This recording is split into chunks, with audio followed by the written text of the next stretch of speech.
Góðir áhorfendur, kæru félagar, velkomin aftur í beina útsendingu þar sem ASÍ býður upp á samtal við flokkana. Við erum með svona samtal alltaf á miðvikudagsmorgnum og fólki gefst tækifæri til að senda inn spurningar fyrirfram á asi@asi.is til formanna eða talsmanna þeirra flokka sem við bjóðum til okkar hverju sinni. Nú er komið að Þorgerði Katrínu Gunnarsdóttur sem er formaður Viðreisnar. Og við ætlum að vinda okkur strax í stóru málin. Velkomin. Já, þakka fyrir. Ég vil bara sérstaklega þakka fyrir þetta framtak ykkar. Þetta er mikilvægt að stjórnmálaflokkarnir fái þessi tækifæri til þess að eiga þetta samtal við ykkur. Tilgangurinn er náttúrulega að fá svona fram ykkar skilaboð til launafólks og það sem brennur á launafólki hverju sinni og almenningi þar með. Mér langar að byrja svolítið á vitna í ykkar málefnaskrá. Það sem segir tryggjum öllum möguleika til vinnu og nýtingu krafta sinna til fulls. Já. Hvernig? Nú er þetta eitt af brýnasta verkefni okkar núna í þessu atvinnuleysi. Já, ég er algjörlega sammálaður. Ég held að þetta sé stærsta verkefnið núna. Það er að koma atvinnu aftur af stað á fullum krafti og auðvitað gerir það hraðast í gegnum ferðaþjónustuna. Við erum að sjá það núna að svona tiltölulega að þessu opnun hefur leitt til þess að ferðaþjónustan er kannski aðeins að rísa blessunarlega hraðar. Fyrir Suðurnesin til að mynda mun það skipta mjög miklu máli þar sem atvinnuleysi hefur farið allt upp í 25%. Það hefur gríðarlega mikla þýðingu fyrir það svæði að ferðaþjónustan fara af stað. En síðan er hitt að við þurfum náttúrulega, og það sem við lærum af meðal annars COVID-kreppunni og þessum veiru tíma er að við verðum að fjölga eggjunum í körfunni. Við verðum að hafa samfélagi þannig að við byggjum upp fleiri stoðir. Við erum búin að fá þessa sterku stoð, náttúrulega ferðaþjónustan er orðin ein af sterku stoðunum auk sjávarútvegs og iðnaðar, en það er líka það sem við erum að sjá er þessi kraftur í nýsköpun og við verðum að halda áfram að styðja við nýsköpunarfyrirtækin og við vitum það til dæmis að á þessum tímum að þá er ég með tölunu það að til dæmis hugverkaiðnaður útflutningar á honum hefur aukist meðan á veirutímanum hefur staðið. Þannig að allt er þetta jákvætt að því leytinu til að við erum að byggja upp, en síðan kemur að hinu. Þetta er hið almenna, hvað maður segja, þessi almennu sjónarmið. Síðan er náttúrulega aðrir þættir sem við verðum að passa upp á í samfélaginu.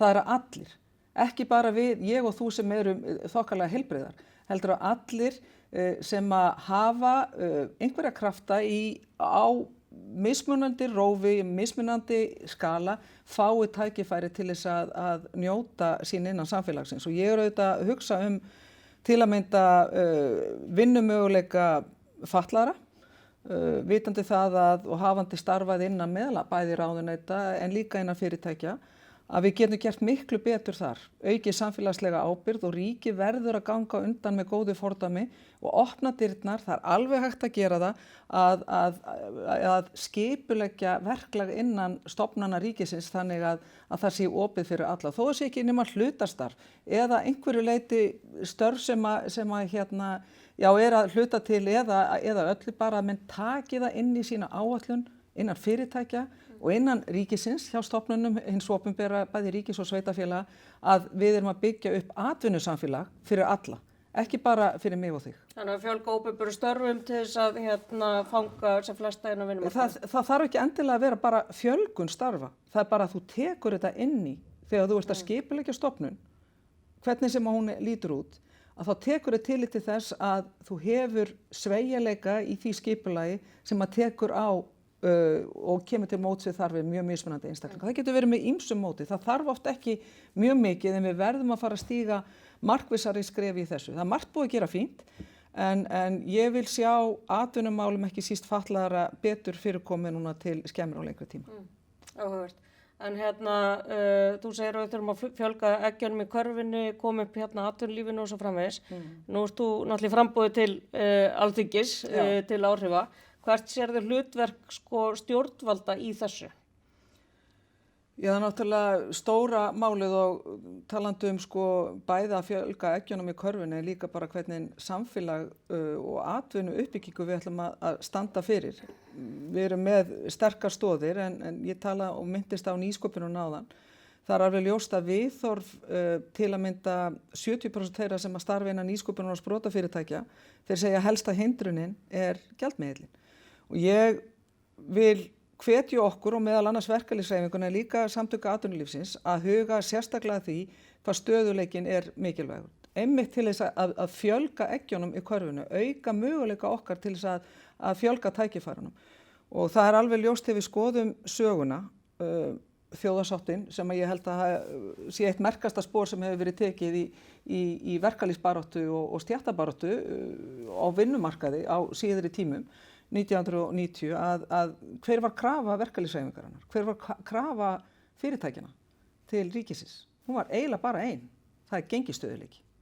Fyrst og fremst gengisstöðuleika, ekki þessar kröfur aukin útlát, heldur fyrst og fremst þið hjá ríkinu, þið skuluð passa ríkisfjármálin, þið skuluð passa upp á það að gengi veri stöðugt og það skiptir máli fyrir lífsafkomu fólksins, heimilana og ekki síður fyrirsjáleika fyrir fyrirtækin að starfa. En aðeins varðandi þetta sko, að nú veit ég að þið viljið taka upp evruna.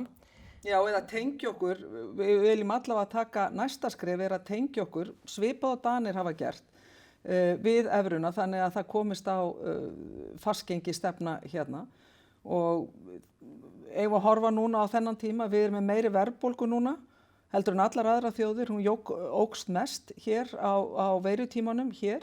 Við erum byrjuð að horfa upp á það að vextir að hækka, bara þessi 0,25% af vaxtahækkun hjá Seðlabankanum þýðir fyrir fólk sem búin að taka 30 milljóna króna lán, þýðir það viðbótar greiðslubyrði 75.000. Hagdeildir bankana hafa spáð 3% vöxtum innan 2 ára. Það þýðir fyrir þetta sama fólk 600.000 krónur á ári. Þetta eru svakalega fjárhæðir, ekki síst fyrir fólk með litlar tekjur. En sko, nú hef ég stundum sagt það að ég furða mig á því að stöðuleiki sé orð í íslensku orðfæri af því að við erum með náttúruöfl og við erum ekki vön stöðuleika og það ekkert sérstakt ákallu stöðuleika hjá þeim sem ná ekki endum saman. Það ekki ákallu stöðuleika í þeim stéttu sem geta ekki til hnífs og skeiðar. En sko þau lönd sem hafa farið í það að vera háð öðrum með gjaldmiðli geta ekki haft sveigjanleika. Þá kemur þetta niður í öðrum hagstoðum, til dæmis atvinnuleysi. Óttist þið það ekki? Ef við skoðum núna aftur þennan tíma, þetta var eina röksemdafærslu, mér finnst náttúrulega áhugavert að skynja það að launþegahreyfingin vilji ekki einmitt taka á þessu máli. Og við skulum skoða meðal annars þennan veirutíma sem búin að vera. Einmitt krónan átt að vera vörn fyrir því að koma í veg fyrir atvinnuleysi af því að ef að launahækkanir eru umfram það sem að þolið til verðmætasköpun og svo framvegis, það hefur alltaf komið í gegnum annarkvort gengisfellingu eða mikla verðbólgu. Þetta það sem við höfum upplifað í gegnum tíðina. Við erum hins vegar að upplifa bæði verðbólgu, 8 sinnum meiri núna á þessum tíma heldur en Danir og við erum líka að upplifa hlutfallslega meira atvinnuleysi, mesta atvinnuleysi í sögu þjóðarinnar. Samt áttu krónan að verja okkur fyrir þessu. Og við erum núna að upplifa líka... Þetta alltaf svolítið sérstakir tíma núna, það ekki alveg þetta heimfara þetta eðlilega tíma. Já, nei, það líka óeðlilegir tímar annars staðar. Við erum ekki eina þjóðin sem að verður fyrir áfalli. Og ég bendi á að vinir okkar Færeyingar, sem líka þjóð sem byggir í rauninni mest allt sitt á náttúrunni, á náttúrunýtingu, auðlindanýtingu. Þeir eru með dönsku krónuna sem síðan tengd við fastgengi. Það sem við erum að segja, og það okkar stóra mynd, að við verðum að geta svara því hvernig við ætlum að byggja þennan stöðuleika. Og þú talar stöðuleika þeirra sem að litlar tekjurnar hafa. Það mesta kjarabótin fyrir það fólk sem stendur líka í lánum eða að koma inn á leigumarkaðinn, að það sé hér leiga sem ekki það há eins og hún núna, hún komin stundum út úr öllu korti með það tölu sem við erum með. Við verðum í gegnum stöðuleika, markvissara eða betra gengi og betra gengisumhverfi, þá fáum við líka betra leigu umhverfi. Mjög gott að fara inn í húsnæðismálin svona, takk fyrir það.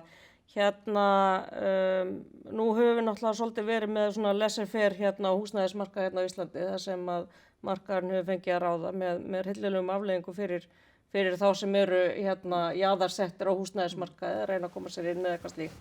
Og svona ég held að almennt talið að sé það einn besta lífskjarabót fyrir fólk að komast til dæmis inn hjá Bjargi. Við séum að Ég er alveg fólk sammála er að því. lækka Já. leiguna sína eða húsnæðiskostnaðum, kannski 100 skall, komast í öruggt húsnæði og svo framvegis. Hvernig ætlið þið að vinna á þessu sem er kannski helsta kjarabót fyrir launafólk hérna á Íslandi, að lækka húsnæðiskostnaðin? Já, ég vil fyrst taka það fram til þess að gæta allra sanngirni. Ég tel að það hafa verið tekin mjög dýrmætt skref á umliðnum árum. Þessi skammi tími sem við vorum líka í ríkisstjórn, þá var strax byrjað að reyna að greina þarfirnar. Það var farið út í það að setja inn hvata meðal annars til þess að auka líkurnar á langtímalegu, meiri stöðuleika einmitt fyrir þá sem eru á leigumarkaði. Það var farið í það að einfalda byggingareglugerðir, einfalda regluverk. Allt þetta skiptir máli til þess að framboðið á húsnæðismarkaði verði þannig að það sé bæði viðráðanlegt og verðin sé viðráðanlegt. Ég held að þetta skiptir máli.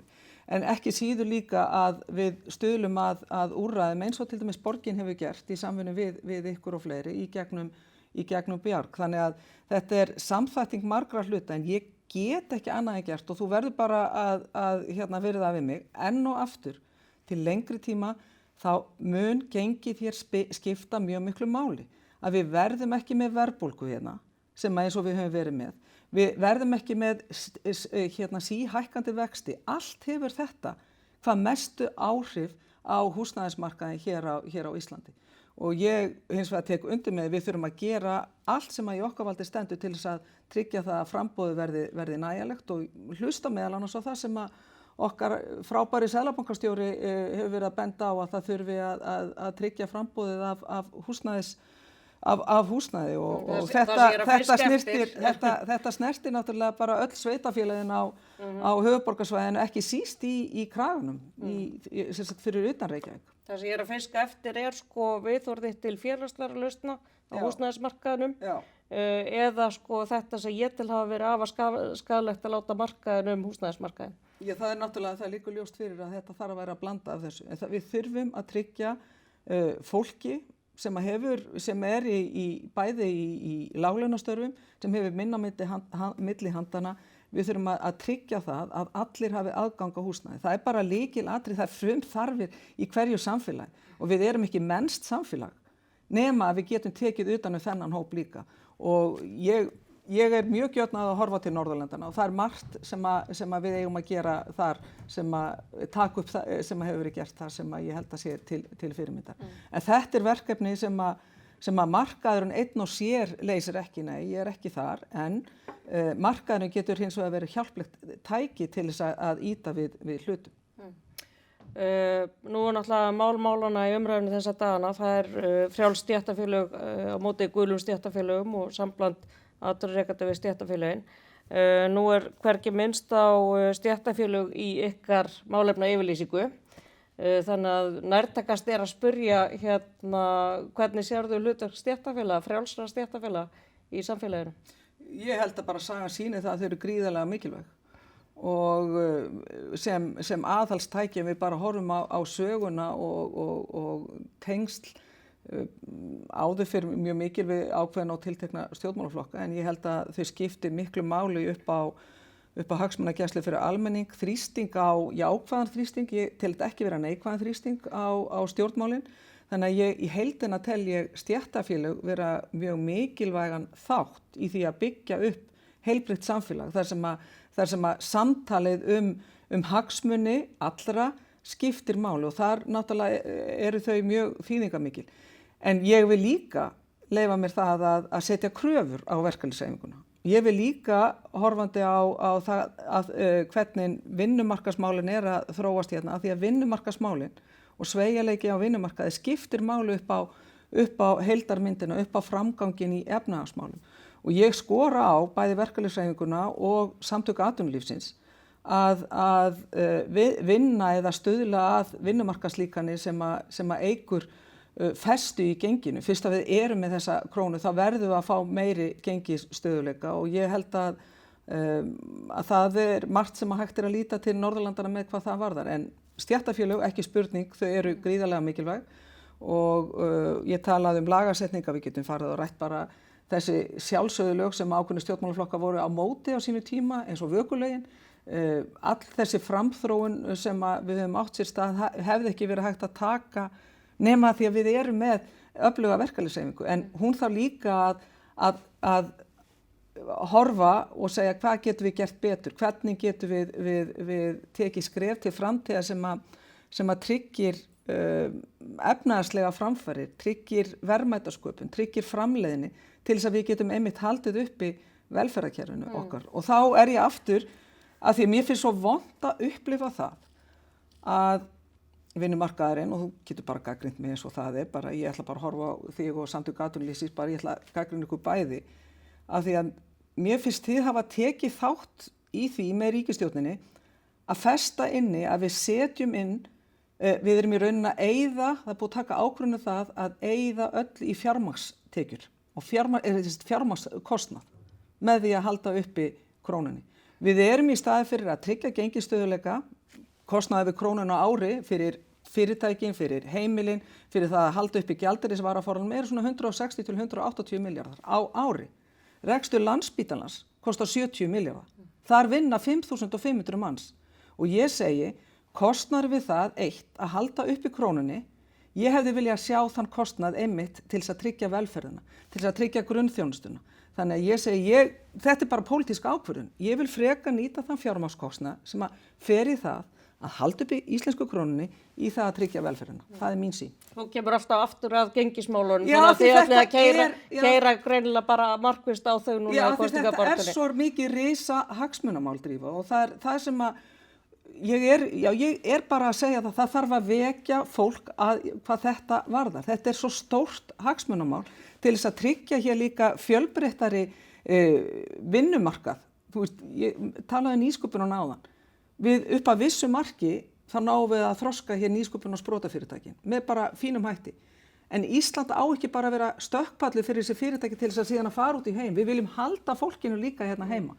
Og þar mun gjaldmiðillinn leika lykilhlutverk. Þannig að þetta bara svona til viðbóta því sem við vorum að tala. Mér langar að bæta með öðru lykilhlutverki því að einhvern tíma var spurt hérna hvað þarf til þess að fyrirtæki þrífist í samfélagi og fyrirtæki eigendurnir sögðu leikskólar, menntakerfi, heilbrigðiskerfi, húsnæðismarkaður, allt þetta. Já. Þannig að það sem ég vil árétta að grundvöllurinn að heilbrigðu atvinnulífi sterk velferð, sterk opinber velferð. Við erum sammála því.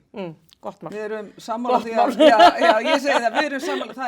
Það ekki hægt að byggja upp samfélag með fjölbreytta atvinnustarfsemi nema grunnþjónustan sé í lagi. Nema það að aðgangur fólks, jöfn tækifæri fólks til menntunar, til heilbrigðisþjónustu sé til staðar. Þannig samfélagi vil ég búa í. Ég vil búa í samfélagi þar sem við sjáum einmitt fyrirtækin geta sprungið út á grunni markaðsforsenda líka, það skiptir máli. Ég fylgjandi einföldu kerfi, hóflegri skattbyrði og svo framvegis, en ég vil líka að við tryggjum öryggisnetið okkar þannig að það hafi hér allir, við öll, jöfn tækifæri til menntunar, náms, til húsnæðis, en ekki síður heilbrigðisþjónustu. Og heilbrigðisþjónustan skiptir hér gríðarlega miklu máli. Við getum síðan farið út í það hver á veitana. Það sem skiptir öllu máli að við tölum að þjónustuvæða heilbrigðiskerfið. Ekki arðvæða heilbrigðiskerfið? Nei, arðvæða, ég horfi ekki á það þannig. Ég horfi til dæmis að því ég var að minnast á Suðurnesin. Suðurnesin, hátt í 30.000 mann sem að búa þar. Það vantar sárlega heilsugæslu þar. Sjúkratryggingar Íslands hafa bent á það og hafa verið með könnun, ánægjuleika könnun varðandi heilsugæslur á höfuðborgarsvæðinu og í 3 af 5 efstu sætunum það eru einkareknar heilsugæslur. Ég segi bara ef að Suðurnesjamenn og þeir hafa óskað eftir því vilja fá einkarekna heilsugæslu bara til þess að flýta fyrir því að fá þjónustu, þá gerum við það svo lengi sem að markmiðin og skilyrðin eru til staðar og það er jöfn tækifæri fólksins til þjónustu. Og ef við uppfyllum það... Þarna held ég að við þurfum að ljúka þessu þætti og við að vera fullkomlega ósammála arðvæðingu heilbrigðisþjónustunnar því miður ef við erum runnin út á tíma. Nei, ég get ekki sitið hér og sagt að þetta sé arðvæðing þegar við tölum það að þjónustuvæða heilbrigðiskerfi. Það gengur út á það að hið opinbera á að tryggja öllum í samfélaginu heilbrigðisþjónustu.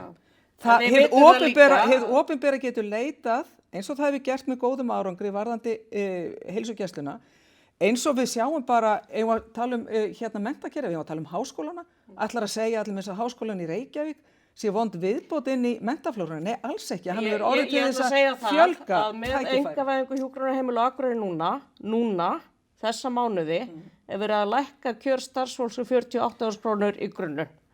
Drífa, ætla ég mitt að segja, þarna finnst mér gott að þið stígið inn. Þetta er dæmi það að þið stígið inn, þið eru með aðhaldshlutverk, þið veitir stjórnvöldum aðhald. En einkavæðing í heilbrigðiskerfinu hefur undantekningarlaust í nágrannalöndunum leitt til þess að fólk er minna menntað, það er ódýrara starfsfólk, meiri starfsmannaleigur, auki hlutastarf og minna öryggi sjúklinga. Ég ætla bara að leyfa... Ég held að við þurfum að enda á þessu rifrildi. Nei, ég er einmitt sammálaður í það að því að Drífa, við verðum að átta okkur að við kjarnunum erum við nákvæmlega sammála þessa hluti.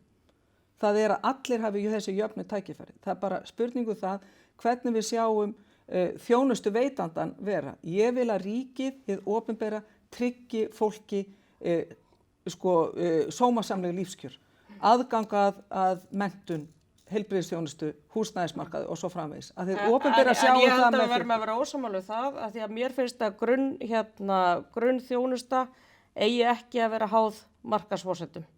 En við erum greinilega ósammála það. En ég ætla að leyfa þér að koma nokkur lokaorð hérna sem við náum því miður ekki. Við erum runnar út á tíma, en það er ágætt líka að birta ágreining og þetta er náttúrulega djúpur hugmyndafræðilegur ágreiningur sem á sér stað. Þó að við getum verið sammála það að fólk eigi að hafa jöfn aðgengi að menntun, heilbrigðisþjónustu og svo framvegis. En takk kærlega fyrir að koma í þáttinn. Þakka kærlega fyrir sömuleiðis. Og þessi umræða mun að sjálfsögðu halda áfram. Þó verði ekki tekin að þessu sinni. En takk kærlega fyrir að koma. Ég fagna því sérstaklega og ég trúi því að við munum byggja upp enn betra samfélag saman. Takk.